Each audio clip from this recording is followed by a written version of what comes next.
Welcome to Vegan Ultra. This is part 3 of my mini part series on my latest annual physical results, which were just as amazing as my previous physical 6 months ago. Now, today we're talking about HDL cholesterol. If you recall, my labs came in with a total cholesterol. Now, mind you, this is me off all statins, blue zone, whole food, vegan. 125, well under the 125 optimal level. The LDL bad cholesterol, 68, under the 70 optimal level. Triglycerides of 29, well under the 100 optimal level. But the only part that was not optimal was HDL good cholesterol, which came in at 51. Now, under 40 is considered bad. That's troubling. And above 60 is considered optimal. Now, why is this? Well, HDL cholesterol is called high density lipoprotein because it's very small. That's why it's high density. It's packed together. So these proteins essentially suck up and carry away cholesterol. That's how they actually reduce plaques. If you have plaques, they're the ones cleaning out your arteries and blood vessels. So, what is the evidence that HDL is actually important? Because some of you will remember, or perhaps you've watched Physicians Committee, where Dr. Barnard points out that there is a bit of controversy about HDL, about whether or not it's actually important. Certainly, it does appear as if LDL bad cholesterol, reducing that, is more important, and total cholesterol is secondary, with HDL being the third most important. So, in other words, you want to get LDL down fastest, then get total cholesterol down, and then HDL up last. So that's assuming that your numbers aren't already optimal. So here is a basic search where we're looking at 32 cohort study meta-analysis, almost 400,000 people. And yes, I will go ahead and link to this in the description. This is confirmed from PubMed. We're looking at an 18% reduction in all-cause mortality with highest to lowest HDL and 36% difference in cardiovascular mortality. So basically, it does appear to be important. Similarly, we have 14 study meta-analysis that finds that low LDL is associated with higher cardiovascular mortality. So yes, this is important. And as my doctor explained, the reason for this is simple. How do you raise HDL cholesterol? Well, let's take a look here. We've got a search powered by generative AI. Thank you, Google. What raises HDL good cholesterol? Flax seeds, nuts, chia seeds, avocado, soy, apples, olive oil.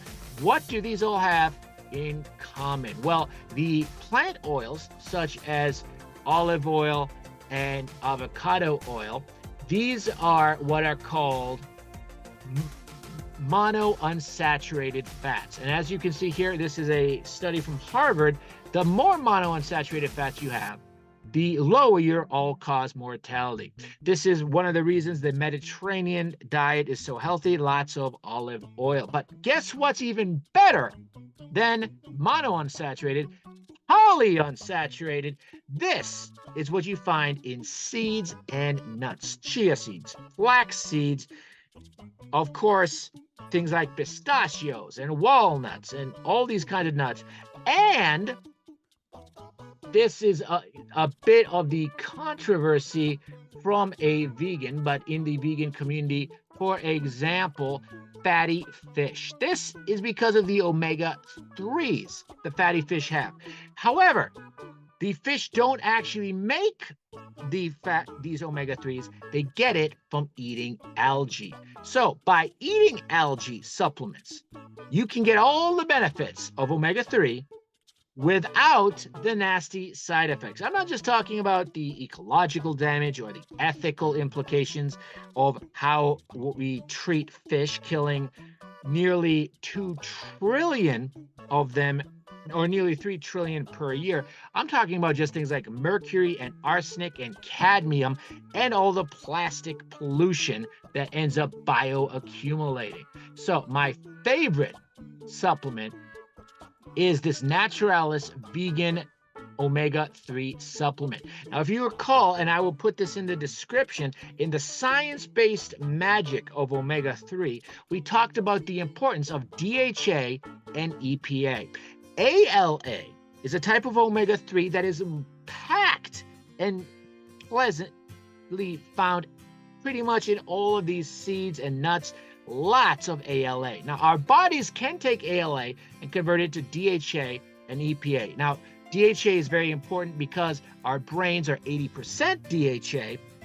It's a very important kind of healthy fat, and our bodies can convert it, but it not very efficiently. So it's tough to get the optimal amount, which is why Dr. Greger recommends 500 milligrams per day of DHA and EPA supplements.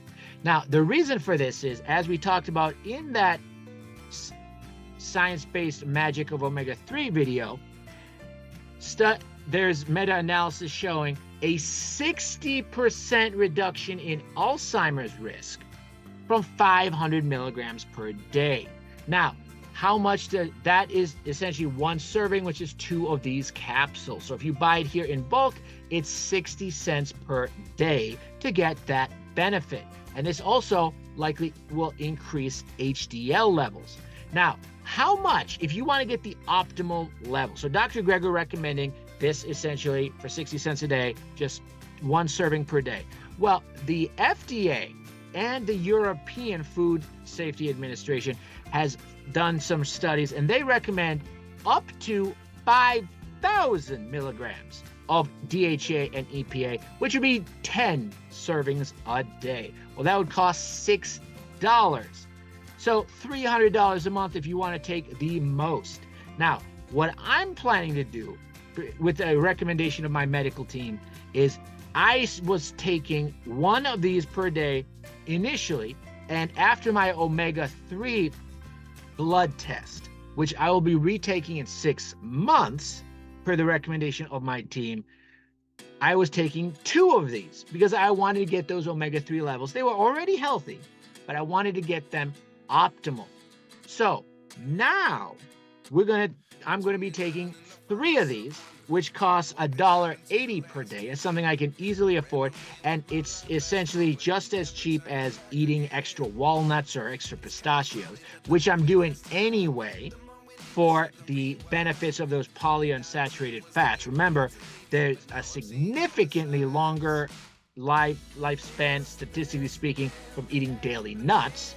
So eating 3 of these, and then we'll test in 6 months to see how my omega-3 levels are doing.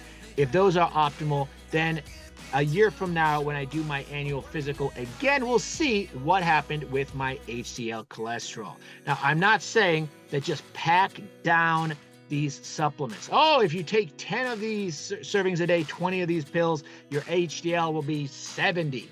It quite well could, but make sure you're also eating a variety of things like seeds and nuts, because of course your microbiome will have benefits as well from a variety of healthy plant foods. But the bottom line is HDL cholesterol is not as important as total cholesterol and LDL bad cholesterol, but if you want to minimize your risk of cardiovascular disease, not just heart disease, but all disease involving blood vessels, including Alzheimer's, HDL cholesterol is something to focus on, and things like nuts, seeds, healthy oils, and algae-based supplements for omega-3 are a scientifically proven way to raise HDL, and because of their polyunsaturated fats, they also lower total cholesterol and LDL cholesterol. It all works together, people.